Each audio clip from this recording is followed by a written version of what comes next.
মৰমৰ ছাত্ৰ-ছাত্ৰীসকল, মই আজি তোমালোকৰ তৃতীয় শ্ৰেণী গণিত পাঠ্যপুথি আমাৰ গণিতৰ পাঠ নং 10 সময় নামৰ যিটো পাঠ আছে তাৰে 129 পৃষ্ঠাৰ পৰা যি অংশ আছে এই অংশটো মই তোমালোকক বুজাই দিবলৈ লৈছো। মই ইয়াৰ আগৰ অংশটো তোমালোকক মই ইতিমধ্যে বুজাই দিছো আৰু ডেসক্ৰিপচনত ইয়াৰ লিংক দি থৈছো। গতিকে তৃতীয় শ্ৰেণীৰ ছাত্ৰ-ছাত্ৰীসকলে পাঠটি ভালদৰে মনোযোগ দিবা বুলি আশা কৰি আজি ভিডিও আৰম্ভ কৰিছো। এতিয়া কি দিছে ইয়াত সময় চাও আহা। আমি সময়নো কেনে ধৰণে ঘড়ীত চাব পাৰি এই কথাটোকে ইয়াত বুজাবলৈ বিচৰা হৈছে। ইয়াত চোৱাচোন ঘড়ীৰ কথা। ঘড়ীটোৱে কয় শুনা টিক টিক টিক, সময় গৈছে উৰি ঠিক ঠিক ঠিক। ঘড়ীটোৱে কি কয়? টিক টিক কয়।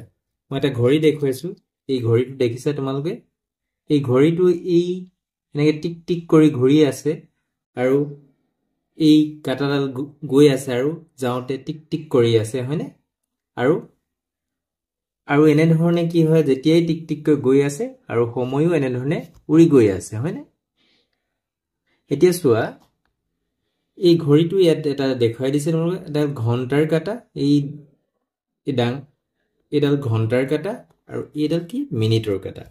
এতিয়া মই এই ঘড়ীটোত চাওঁ,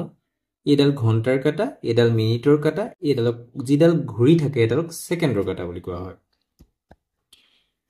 এতিয়া চোৱা ঘড়ীটোত দুডাল কাটা আছে, এডাল দীঘল আৰু আনডাল চুটি। আমি এই ঘড়ীটোত লক্ষ্য কৰিলে আমি দুডাল কাটা দেখিবলৈ পাইছো আৰু তাৰে এডাল দীঘল, এইডাল দীঘল আৰু এইডাল চুটি। এই দীঘল কাটাডাল হৈছে মিনিটৰ কাটা। এই যিডাল দীঘল কাটা আছে এডাল মিনিটৰ কাটা আৰু চুটিডাল হৈছে ঘণ্টাৰ কাটা। এই চুটিডালক কি কাটা বুলি কোৱা হয়? ঘণ্টা কাটা। ঘণ্টাৰ কাটাডাল 9 আৰু মিনিটৰ কাটাডাল 12ত আছে। ঘণ্টাৰ কাটাডাল ক'ত আছে? 9ত আছে আৰু মিনিটৰডাল 12ত আছে। গতিকে ঘড়ীটোত 9 বাজিছে। যেতিয়া ঘণ্টাৰ কাটাডাল কোনো এটা ঘড়ী যিটো সংখ্যাত থাকে সিমান সময়ে বাজে। আৰু যদি সম্পূৰ্ণ যদি ঘড়ী 9 বাজিবলৈ হলে মিনিটৰ কাটাডাল ক'ত থাকিব লাগিব? 12ত থাকিব লাগিব। এতিয়া যদি 10 বাজিবলৈ হয় তেতিয়া মিনিটৰ ঘণ্টাৰ কাটাডাল 10ত থাকিব আৰু মিনিটৰ কাটাটো 12ত থাকিব, হয়নে? নিশ্চয় বুজি পাইছে কেনেধৰণে। এতিয়া আমি 10 বাজিবলৈ হলে আমি ঘণ্টাৰ কাটা 10লৈ যাব আৰু মিনিটৰ কাটা 12তে থাকিব। 11 বাজিলেও কি হ'ব? ঘণ্টাৰ কাটাডাল 11ত থাকিব, মিনিটৰ কাটাডাল 12ত থাকিব। আৰু ইয়াত 1 বাজিলে ঘণ্টাৰ কাটাডাল 1লৈ যাব আৰু মিনিটৰ কাটাডাল 12ত থাকিব। ঘড়ীটোত আমি এতিয়া গম পালোৱে ঘড়ীটোত যিডাল চুটি কাটা থাকে সেইডাল ঘণ্টাৰ কাটা আৰু দীঘলডাল মিনিটৰ কাটা বোলে। কাষৰ ঘড়ীটোলৈ চোৱাচোন। এই কাষৰ ঘড়ীটো চাবলৈ গৈছে, তেতিয়া মিনিটৰ কাটাডাল 12ৰ পৰা 1ত পৰিছে। তেতিয়া ঘণ্টাৰ কাটাডাল 9তকৈ সামান্য আগবাঢ়িছে, অলপমান আগবাঢ়িছে। এই ঘণ্টাৰ কাটাডাল 9তকৈ কি হৈছে? অকণমান আগবাঢ়িছে, মানে 10ৰ ফালে গৈ আছে আৰু। তেতিয়া ঘণ্টাৰ কাটা 9তকৈ সামান্য আগবাঢ়িছে। যিহেতু 12 আৰু 1ৰ মাজত কেইটা সৰু ঘৰ আছে? 5টা সৰু ঘৰ আছে। কেইটা আছে? 5টা। এনেকৈ সৰু সৰু 5টা ঘৰ আছে আৰু প্ৰতিটো সৰু ঘৰত 1 মিনিট হয়। এনেকুৱা সৰু সৰু যিবিলাক ঘৰ থাকে প্ৰত্যেকটো সৰু ঘৰত কিমান থাকে? 1 মিনিট থাকে। সেয়ে ঘড়ীটো 9 বাজি 5 মিনিট আছে। যিহেতু ইয়াৰ পৰা ইয়ালৈ যাওঁতে 5টা সৰু সৰু ঘৰ আছে আৰু প্ৰত্যেকটো 1 মিনিটকৈ 5 মিনিট আছে। 9 বাজি তেতিয়াহ'লে কিমান হ'ব? 5 মিনিট হৈছে। এতিয়া তলৰ ঘড়ীবোৰত কেইটা বাজিছে খালী বাকচত লিখোৱা আহা। এইটো কিমান? ঘণ্টাৰ কাটাডাল ক'ত আছে? 10 পোৱাগৈ নাই, 9তে আছে। 9ত আছে, হয়নে? আৰু মিনিটৰ কাটাডাল কি হয়? ইয়াৰ পৰা ইয়ালৈ 5, 10, 15, 20, 25। 9 বাজি 25 মিনিট হৈছে। ইয়াত চোৱা এইটোত কিমান হ'ব? লিখিবলৈ দিয়া হৈছে ইয়াত। মই লিখি থৈছো। এইটোক 11 নাই পোৱা, 10 বুলিয়ে লিখিবলৈ আমি ঘণ্টা সময়টো আৰু কিমান পাইছে? ইয়ালৈকে 6লৈকে সাধাৰণতে 30 হয়। 30, 35, 40, 10টা 40। ইয়াত কি হয়? ইয়াত ঘণ্টাৰ কাটা 3ত আছে আৰু মিনিটৰ কাটাডাল কিমান ঘৰ গৈছে? ইয়াৰ পৰা ইয়ালৈ 5, 10, 15, 20, 3টা 20 হ'ব। ইয়াত কি হয়? ইয়াত কি হৈছে আমি ঘণ্টাৰ কাঁটাডাল 4 আৰু 5ৰ মাজত আছে কিন্তু 5 পোৱা গৈ নাই 4 লিখিব লাগিব আৰু কিমান 6ত থাকিলে যেতিয়া মিনিটৰ কাঁটাডাল যেতিয়া 6ত থাকে তেতিয়া 30 মিনিট হয় না 4:30 মিনিট হ'ব নিশ্চয় বুজি পাইছা কেনে ধৰণে ঘড়ী চাব লাগে এতিয়া চোৱা 1 ঘণ্টাত কিমান মিনিট থাকে চাওঁ আহা এতিয়া ঘড়ীটোত মিনিটৰ কাঁটাডাল এপাক ঘূৰিবলৈ মিনিটৰ যিডাল কাঁটা আছে এই কাঁটাডাল এপাক ঘূৰিবলৈ 1 ঘণ্টা লাগে মানে এই 12ৰ পৰা 12 পাবলৈ কিমান লাগে 1 ঘণ্টা লাগে এতিয়া 12ৰ পৰা 12 লৈ কিমান আছে আমি চাম ইয়াৰ পৰা 5 10 15 20 25 30 6 লৈকে 30 হয় 30 35 40 45 50 55 60 তেতিয়াহ'লে কিমান হ'ল 60টা প্ৰতি পাকৰ মিনিটৰ কাঁটাত যেটো 60টা সৰু ঘৰ পাৰ হয় প্ৰতি সৰু ঘৰ পাৰ হ'বলৈ সময় লাগে 1 মিনিট এনেকৈ সৰু সৰু ঘৰবিলাক পাৰ হ'বলৈ 1 মিনিট লাগে গতিকে 60টা সৰু ঘৰ পাৰ হ'বলৈ সময় লাগে 60 মিনিট তেতিয়াহ'লে 1 ঘণ্টাত কিমান হ'ব 60 মিনিট জানিলো আহা ঘণ্টাৰ কাঁটাডাল সম্পূৰ্ণ এপাক ঘূৰিবলৈ 12 ঘণ্টা হ'ব এই ঘণ্টাৰ কাঁটাডাল সম্পূৰ্ণ এপাকে 12ৰ পৰা 12 লৈ যাবলৈ কিমান লাগে 12 ঘণ্টা সময় লাগে গতিকে সম্পূৰ্ণ দুপাক ঘূৰিবলৈ 24 ঘণ্টা সময় আৰু এই এপাকত যেহেতু 12 ঘণ্টা আৰু দুটা 12 লগলাগিলে 24 হয় 24 ঘণ্টা সম্পূৰ্ণ এপাক দুপাক ঘূৰে আৰু সেই 24 ঘণ্টাটোৱে কি হয় এদিন হয় এতিয়া এটা শিক্ষামূলক ভ্ৰমণৰ কথা দিয়া হৈছে প্ৰধান শিক্ষয়িত্ৰী বাইদেৱে দেওবাৰে গুৱাহাটীলৈ যাবলগীয়া শিক্ষামূলক ভ্ৰমণটোৰ বিষয়ে এনেকৈ ক'লে কেনেকৈ কৈছে আমি দেওবাৰে ৰাতিপুৱা 7:30 মিনিটত মংগলদৈৰ পৰা গুৱাহাটীলৈ যাত্ৰা আৰম্ভ কৰিম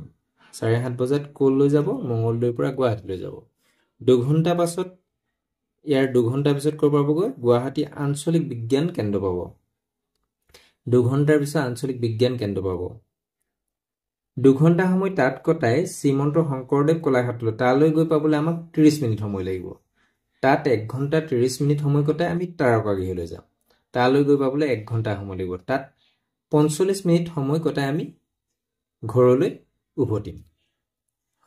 ঘৰলৈ তাৰ পিছত উভতিম বুলি কৈছে কোট কিমান সময় কটাব তালিকাত লিখোৱা আহা আঞ্চলিক বিজ্ঞান কেন্দ্ৰ উপস্থিত হোৱাৰ সময় কিমান 7:30 বজাৰ পৰা 2 ঘণ্টা ৰাতিপুৱা 9:30 বজাত পাবগৈ প্ৰস্থানৰ সময় 11:30 বজা আৰু দৰ্শন কৰাৰ সময় কিমান হ'ব 2 ঘণ্টা মুঠ তাৰ পিছত কো পাইছে ভ্ৰমণ কৰা শ্ৰীমন্ত শংকৰদেৱ কলাক্ষেত্ৰ পাইছে তাৰ পৰা আৰু কেতিয়া উপস্থিত হৈছে উপস্থিত হোৱা সময় কিমান 11:30 বজাৰ পৰা আৰম্ভ কৰিছিলে না চোৱাচোন 2 ঘণ্টা সময় কটালে আৰু প্ৰস্থান যেটো 11:30 বজাত কৰিছিলে হয়নে আৰু আধা ঘণ্টা 11:30 বজাৰ লগত যদি আমি 1 ঘণ্টা যোগ কৰি দিও আধা ঘণ্টা যোগ কৰি দিও তেতিয়া কি হ'ব 12 হ'ব দুপৰীয়া 12 বজা আৰু প্ৰস্থানৰ সময় তাত 1 ঘণ্টা 30 মিনিট কটাইছে তেতিয়ালে কিমান হ'ব 1 ঘণ্টা 12 পৰা 1 ঘণ্টা 30 হলে দুপৰীয়া 1:30 মিনিটত প্ৰস্থান কৰিব আৰু তাত কিমান সময় কটালে 1 ঘণ্টা 30 মিনিট তাৰকাগৃহত কি হয় তাৰকাগৃহত কি হয় দুপৰীয়া কেইটা বজাত উপস্থিত আকৌ তালৈ কি হয় 1 ঘণ্টা 30 মিনিট সময় কটাই তাৰকাগৃহলৈ যাম বুলি কৈছে তালৈ পাবলৈ 1 ঘণ্টা সময় লাগে 1 ঘণ্টা 30 মিনিট কটালে হয়নে তাৰ পৰা কেই বজাত যাত্ৰা কৰিছিলে তেতিয়াহলে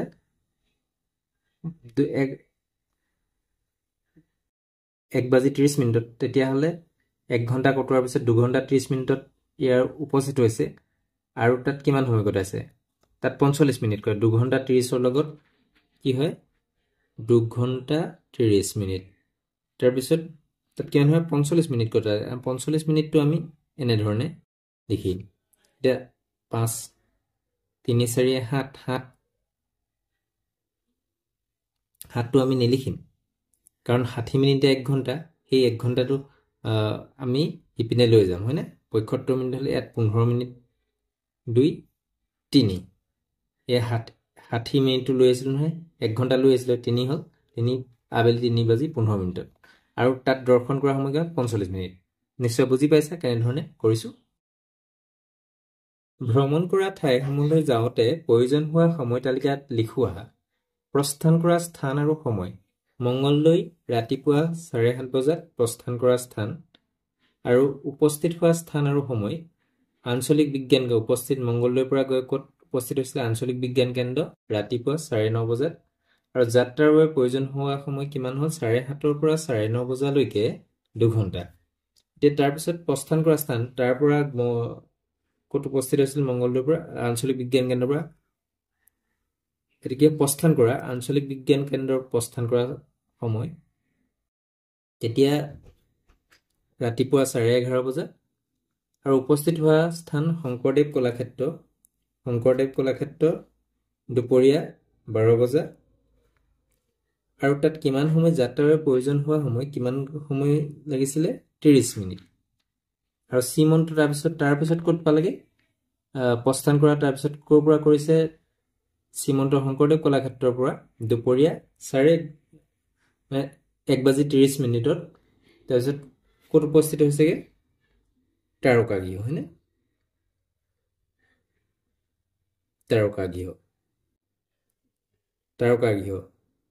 তাৰকাগৃহৰ পৰা কিমান সময়ত গৈছে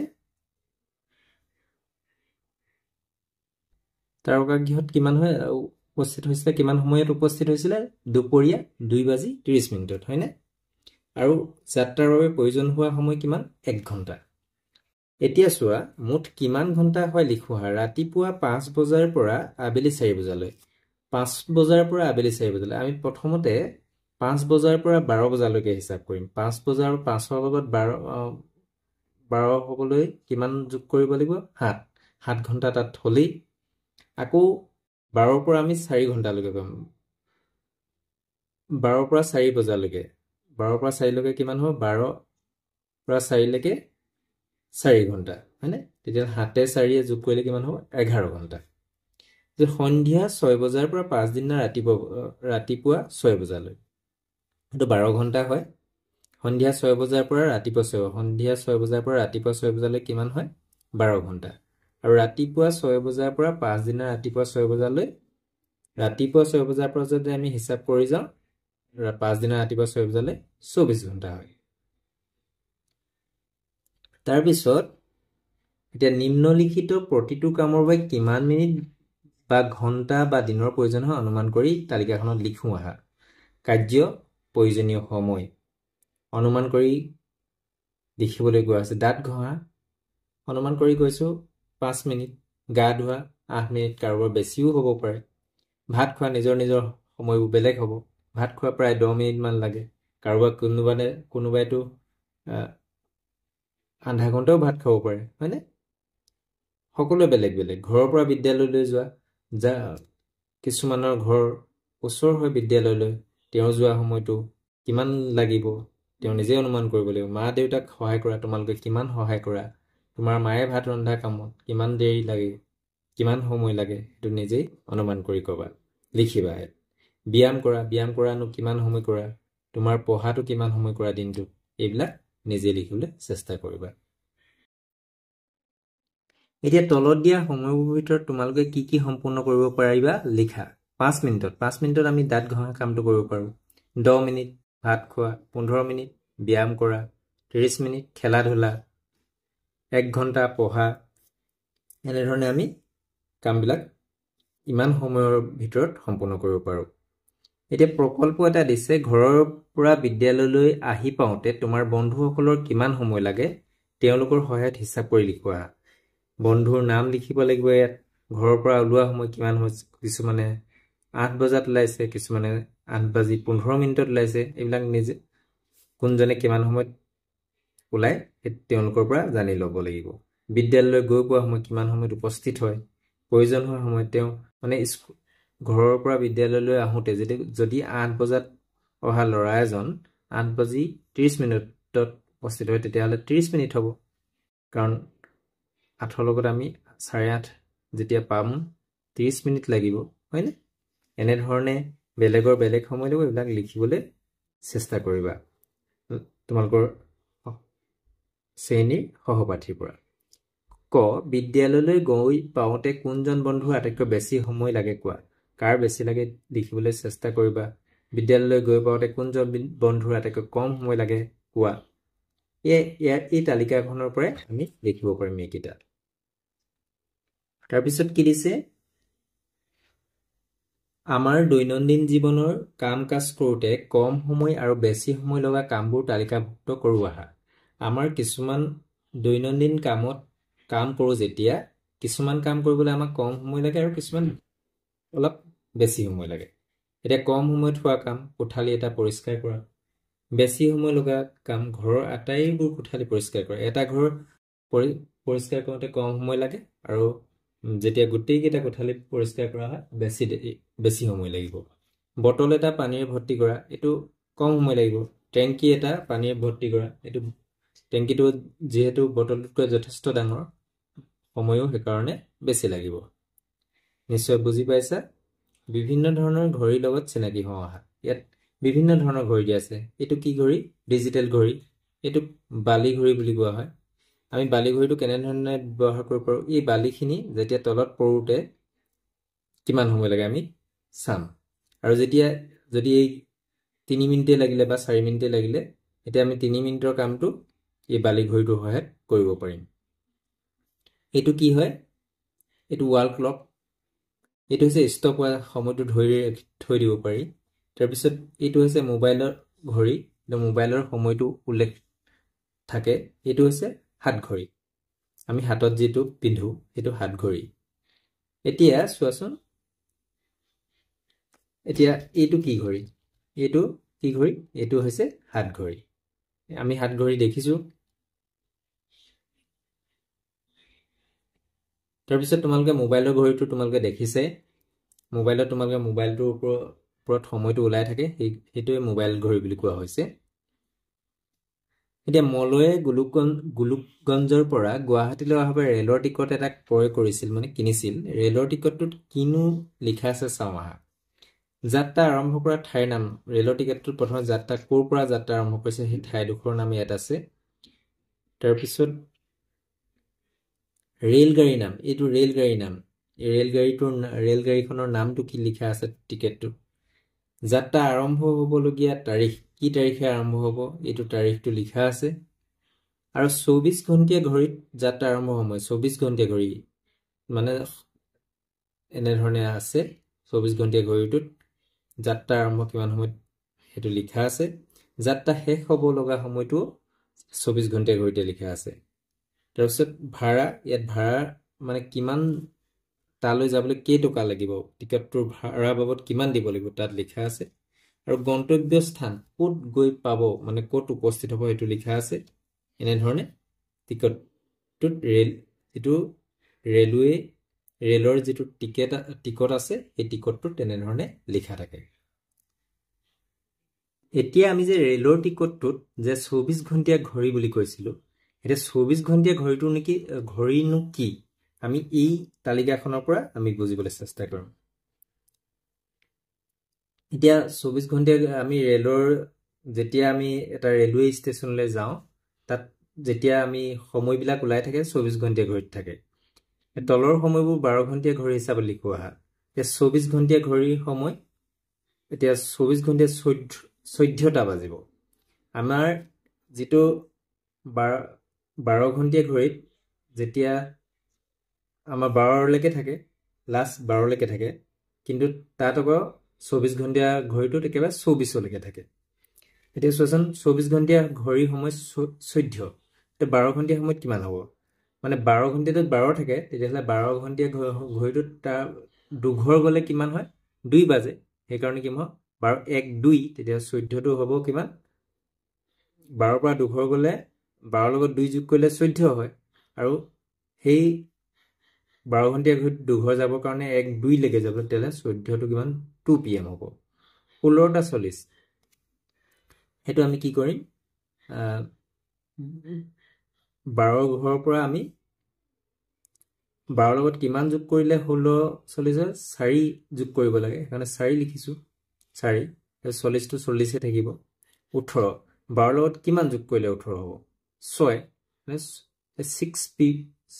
6 বাজি 50 মিনিট PM হ'ব কিন্তু AM নহয় এটা PM হয় যেতি তাৰপিছত 23 15 আমি 12 লগত কিমান যোগ কৰিলে 23 হয় 9 হয় আৰু কি ইয়াত কি হ'ব এইটো বেলেগ হ'ব 12 লগত কেনেকৈ 9 হয় 12 লগত 11 যোগ কৰিব লাগিব ভুল হৈ গৈছে 12 লগত 11 যোগ কৰিলে আমাৰ 23 হয় 11 হ'ব আৰু 15 মিনিট থাকিব এইটো PM হ'ব কিন্তু AM ত আমি 24 ঘণ্টিয়া ঘড়ীটো 12 ঘণ্টিয়া ঘড়ীৰ লগত একে থাকিব 2:45 মিনিট 2:45 এইটো তোমাৰ 2:45 একে থাকিব AM হ'ব 12 ঘণ্টিয়া ঘড়ীৰ সময় 8:30 AM টো সলনি নহয় 24 ঘণ্টিয়া ঘড়ীৰ লগত মিলি থাকে এইকেইটা চোৱাচোন 11:45 মিনিট এইটো 11:45 হ'ব সময়টো 1:50 এইটো 1:50 হ'ব এইকেইটা একে থাকিব এতিয়া ছবি চাই কৰোঁ আহা এই ছবিখন দেখিছে এইখন ক'ৰ পৰা যাত্ৰা কৰিছে এখন কোকৰাঝাৰ পৰা মানে ৰাতিপুৱা 5 বজাত ৰেলগাড়ী এখনে কোকৰাঝাৰ ষ্টেচনৰ পৰা যাত্ৰা আৰম্ভ কৰি 30 মিনিট পাছত নিউ বঙাইগাঁও ষ্টেচন পালে 30 মিনিট পিছত ক'ৰ পালেগৈ নিউ বঙাইগাঁও ৰেলগাড়ীখন কেই বজাত নিউ বঙাইগাঁও ষ্টেচন পালে 5 বজাৰ লগত 30 মিনিট যোগ কৰিবলৈ এতিয়া 5:30 মিনিটত পাবগৈ 5:30 বজাত হয়নে আকৌ ৰেলগাড়ীখনে নিউ বঙাইগাঁও ষ্টেচনৰ পৰা 1 ঘণ্টা 15 মিনিট পাছত বৰপেটা ৰোড ষ্টেচন পালে ৰেলগাড়ীখনে কেই বজাত বৰপেটা ৰোড ষ্টেচন পালে কেই বজাত গৈছিলে 5:30 মিনিটত গৈছিলে আৰু বঙাইগাঁও ষ্টেচনৰ পৰা বৰপেটা ৰোড পাবৰ কাৰণে কিমান লাগিছে 1 ঘণ্টা 5 মিনিট এইটো আমি যোগ কৰিম হয়নে এটাকে 5 3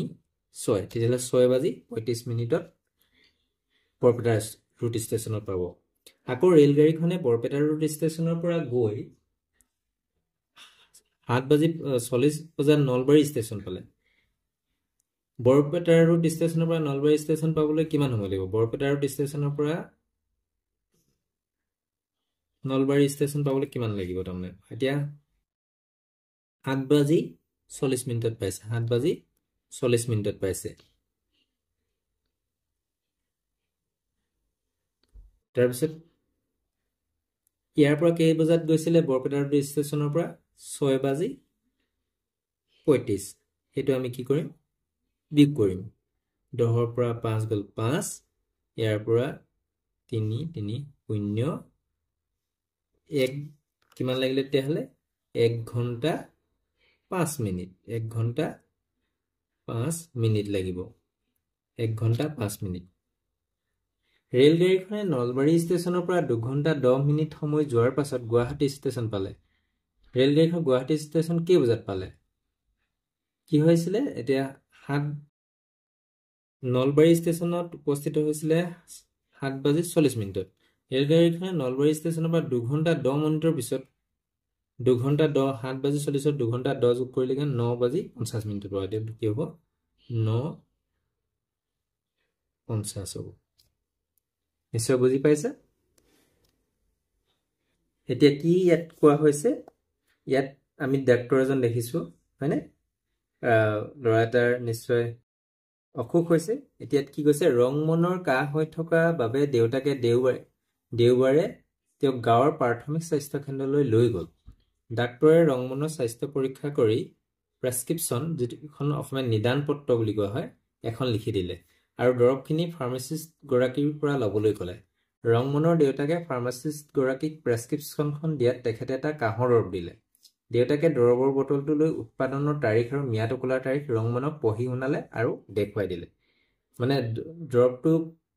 কোন তাৰিখে উৎপাদন কৰা হৈছে আৰু কেতিয়া ম্যাদ শেষ হ'ব এই দেউতাকে কি কৰিছে পঢ়ি শুনাইছে চাওঁ আহা তলত উল্লেখ কৰা বস্তুসমূহৰ উৎপাদনৰ আৰু ম্যাদ উকলাৰ তাৰিখবোৰ চাই তালিকাখন পূৰ কৰা এতিয়া ঘিউৰ বটলটো ইয়াত উৎপাদনৰ তাৰিখ কিমান দিছে 23/4/2024 ম্যাদ উকলাৰ তাৰিখ 26/10/2024 এতিয়া উৎপাদনৰ তাৰিখটো আমি ইয়াত লিখিব লাগে 20/4/2024 আৰু ম্যাদ উকলাৰ তাৰিখটো ইয়াত দিয়া আছে মানে কেতিয়া ইয়াৰ ভ্যালিডিটি শেষ হ'ব মানে এক্সপায়াৰি কেতিয়া হ'ব এইটো 26/10/2024 ইয়াৰ ম্যাদটো কেইমাহ আছে 6 মাহ আছে এইটো কি আছে এইটো টেবলেটটো কিমান উৎপাদনৰ তাৰিখ 20/4/2024 20/4/2024 ম্যাদ ওলোৱাৰ তাৰিখ কিমান ইয়াৰো কিমান 26/10/2024 এতিয়া এই যে আমি ম্যাদ